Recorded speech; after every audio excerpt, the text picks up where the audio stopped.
Hi, Ask Auntie Tam here. And so we're back. We're back home.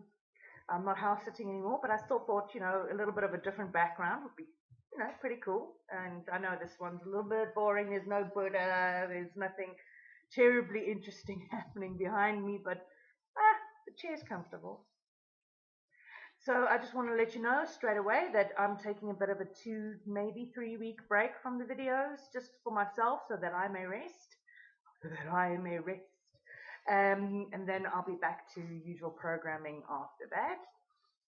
Also, I'd like to let you know once again, I am not a psychologist, not a psychiatrist, not a medical professional of any sort at all. So, what I'm talking to you about would come directly from my own lived experience. I've got coffee here today. I know, last time I had coffee, like, yeah, I'm kind of putting my hand over the. Oh, well, you adults. My mic. Okay. Anyway, back to Recovery 101, the beginning of recovery. So, what we covered before was how to be patient. You need to be patient with yourself as you set off on your journey to recovery. Also, that you don't overdo things, you don't do too much. If you're taking medication, you might not feel that the medication is working immediately. It may take a while. For me, this last batch of medication took a year basically to fully kick in. I felt a difference about 3 weeks in, and then 3 months in, and then 6 months in, and then a year. So you need to be patient with yourself. You need to feel out what you can do and not overdo it, because as I said in the previous video on recovery, you have these days where that I call make hay while the sun shines. So you'll feel energized and you'll want to do things, and then you'll overdo it, and then the next day you are going to feel flat. So what do I want to talk to you about today?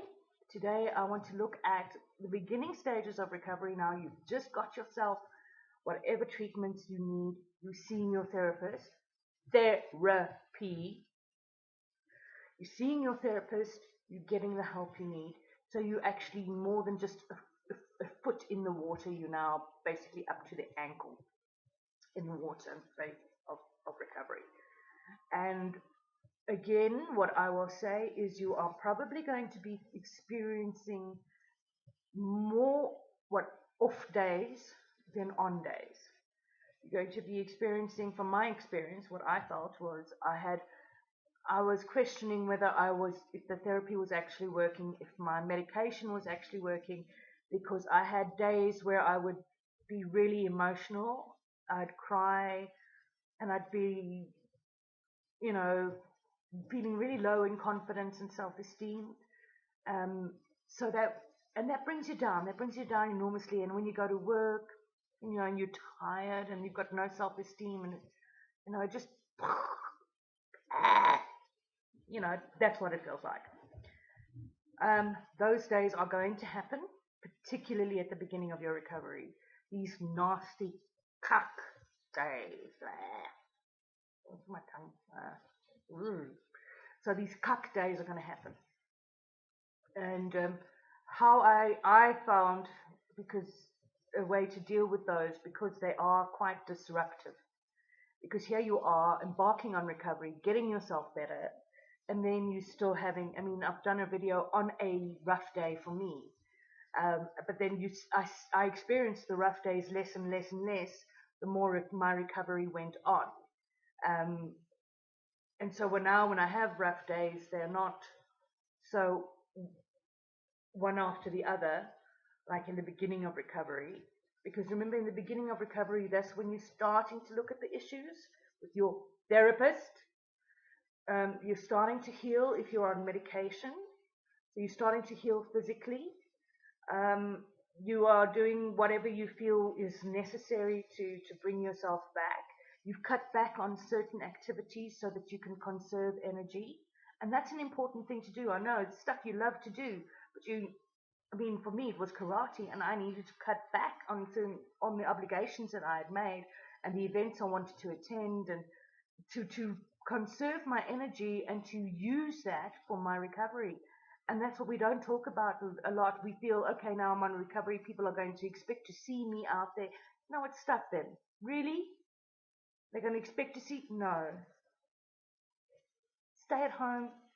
Keep yourself in. If you want to watch Netflix for binge watch Star Trek on Netflix, go for it.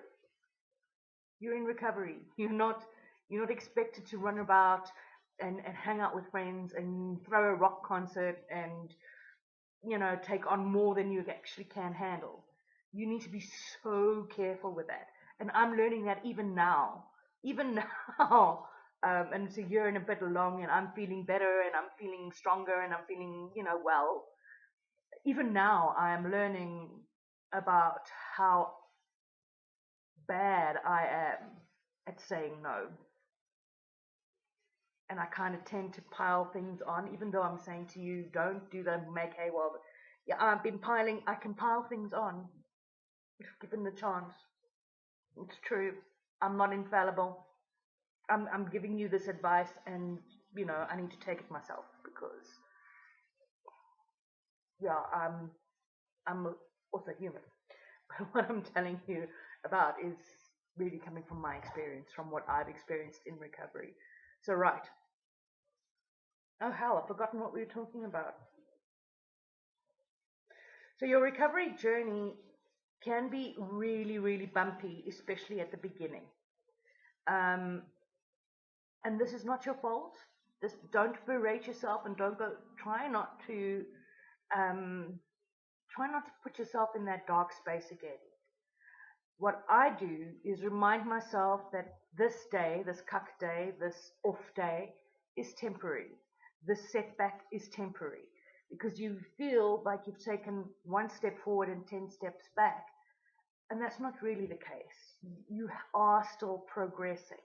But like I said to you before, if you are on medication or if you are under therapy, you feel it's not working for you, you need to go back to you either find a new physician or to your regular physician and just say, listen, this is not working for me. Because as I've said before on my video about medication, not all drugs are for all people. And in the same breath, not all therapists are for all people. And we will be doing a video about how to spot a not so great therapist and how to spot a great therapist.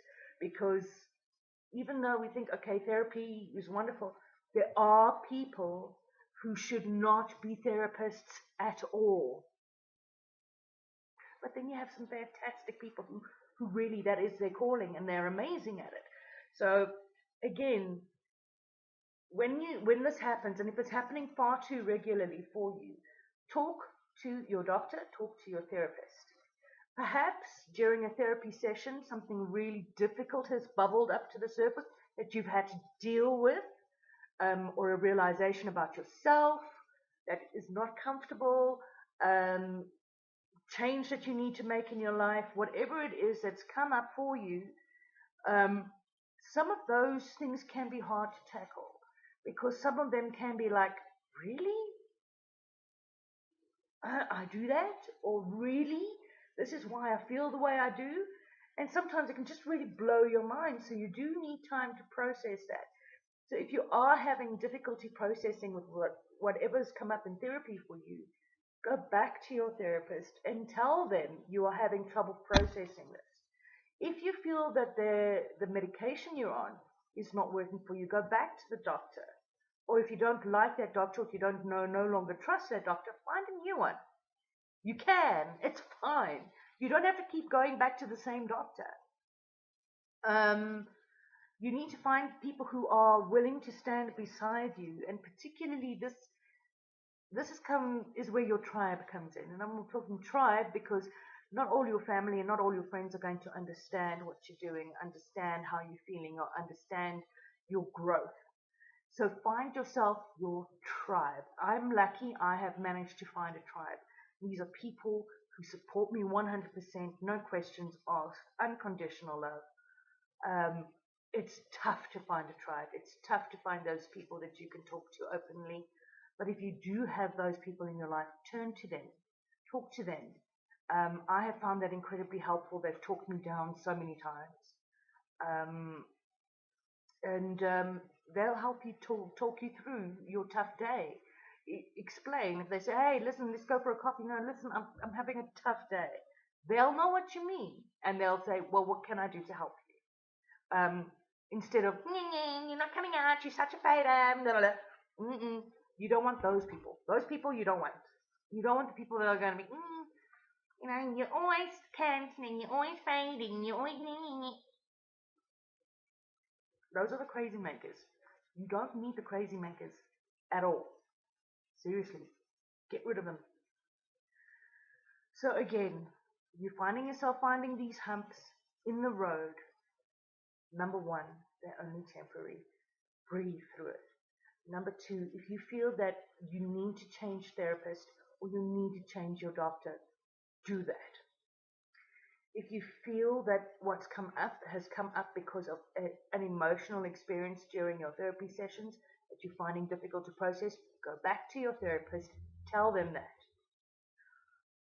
If you feel that it's the medication that is not particularly helpful, find out if you can change your medication. You don't have to stay on that medication forever. You can change medication, you can change therapists. And finally, lean on your tribe. These are the people who are there for you and they will look after you and they are behind you 100%. Those people that you can completely and utterly trust.